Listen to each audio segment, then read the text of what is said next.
That's not for you to decide. His hand finally made contact, gently wiping away a tear. I'm still here, Thala. I'm still here. In the midst of the storm, as thunder shook the small dwelling, Elliot drew her into his arms. Thala buried her face against his chest, decades of tightly controlled emotion finally breaking free in deep, racking sobs. He held her through it all, his heartbeat steady against her ear, his acceptance more devastating than any condemnation could have been. The western ridge revealed itself as a masterpiece of nature. Crystalline springs bubbling through copper-veined rock formations, creating micro-ecosystems that Elliot documented with meticulous attention. Thala found herself explaining more than necessary about the native flora, surprised by her own eagerness to share knowledge. The colony's systems were designed without understanding these water patterns, Elliot said, crouching to examine algae formations. No wonder the eastern fields keep failing. We've been fighting the natural flow instead of working with it. Your people often do that, Thala remarked, then tensed at her own words. Rather than taking offense, Elliot laughed. Guilty as charged. We humans have a remarkable talent for complicating simple problems. He stood and stretched, his tall frame silhouetted against the afternoon light. You understand this land better than anyone in the colony. Would you consider consulting on the redesign?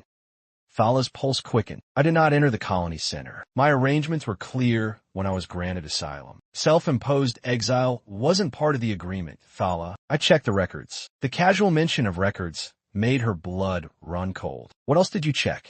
His expression remained open, untroubled. Only what I needed to know for my work. The council speaks highly of your botanical contributions. He paused, studying her face. Whatever you're running from, it doesn't define you here. If only he knew how wrong he was. Over the following weeks, Thala reluctantly agreed to assist with the environmental redesign, but only through digital communications and occasional field meetings. Elliot respected her boundaries while gently testing them, leaving design schematics that required her input, bringing samples from the colony gardens for her assessment, sharing meals during their field surveys. One evening, as they finished a survey near a thermal pool, a sudden downpour forced them to take shelter in A. The harvest celebration was a riot of color and sound after years of self-imposed solitude. Thala stood at the edge of the gathering, hyper-aware of the curious glances, the whispered comments, the way conversations paused briefly when colonists noticed her presence. Elliot remained steadfastly at her side,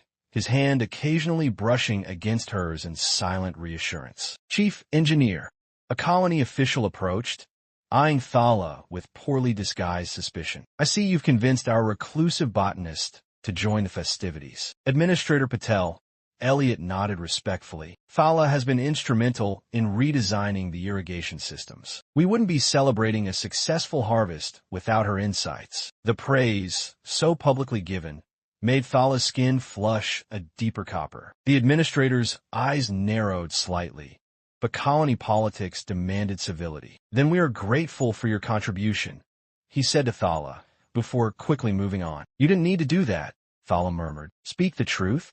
I always need to do that. Elliot guided her toward the food tables. Try the roasted tubers. They're from seeds you cultivated. The evening progressed with unexpected ease. Elliot introduced her to his colleagues, artfully steering conversations toward botanical topics where Thala could speak with confidence. She discovered a talent for small talk she never knew she possessed, perhaps because her former position had required intimidation rather than connection. As the night deepened and music filled the colony square, Elliot leaned close. Would you dance with me? I do not know your human dances, she said, though the idea sent a thrill through her. I'm not much of a dancer either, he confessed. We could be terrible together. Something about the way he said together made her chest tighten. Before she could respond, an alarm shattered the celebration.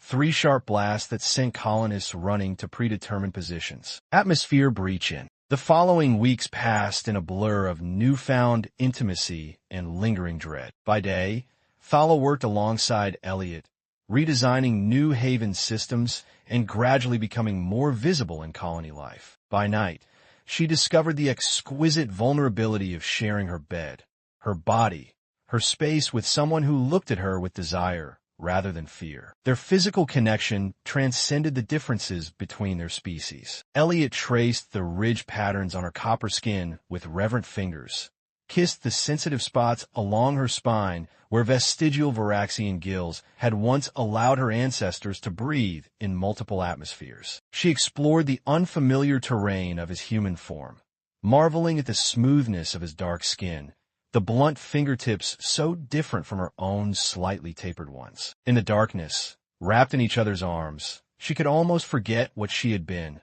what she had done. But the nightmares continued, sometimes waking her gasping and thrashing. Elliot would hold her through these episodes, never pressing for explanations, simply offering silent comfort until her breathing steadied. One night, after a particularly vivid dream of a human research station she had helped destroy, she pulled away from his embrace. "You deserve someone whole," she whispered, "not someone fractured like me." Elliot propped himself up on one elbow, his expression serious in the dim light. "No one is whole, Thala. We're all carrying something. Not like what I carry." She turned away, staring at the ceremonial blade hanging on her wall. He followed her gaze. "That's from your military service, isn't it?"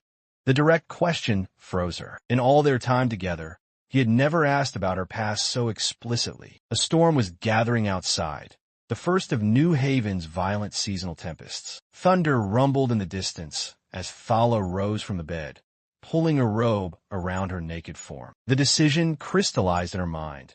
He deserved the truth, Eve. Spring came to New Haven, bringing with it fields of blue-tinged native flowers and the colony's first harvest from the redesigned agricultural systems. Thala watched from the newly constructed observation deck as colonists worked the eastern fields, land that had been barren before the changes she and Elliot had implemented. "Credits for your thoughts," Elliot said, joining her at the railing. His hand covered hers naturally, their physical ease with each other now a comfortable constant. "I was thinking about growth," she replied, "how it requires both nurturing and patience." Since the night of her confession 3 months earlier, something fundamental had shifted within Thala. The nightmares hadn't stopped completely, but they had lessened. She had begun speaking more openly about her past, first with Elliot, then with a colonial therapist who specialized in war trauma, and finally with colony officials who had been stunned to learn her true identity. To her amazement, the revelation hadn't resulted in her expulsion or arrest. Instead,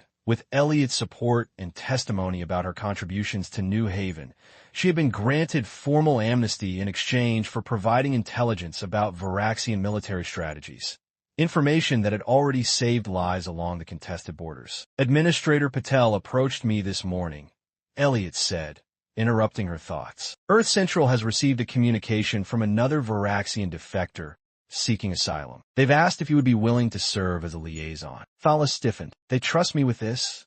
They recognize your unique position." Elliot's thumb traced circles on the back of her hand. "No one else understands both worlds the way you do. The idea of helping another Varaxian find peace, perhaps someone as haunted by their actions as she had been, stirred something powerful within her." "I would like to try," she said softly. Later that evening, in the privacy of the home they now shared, Thala Strad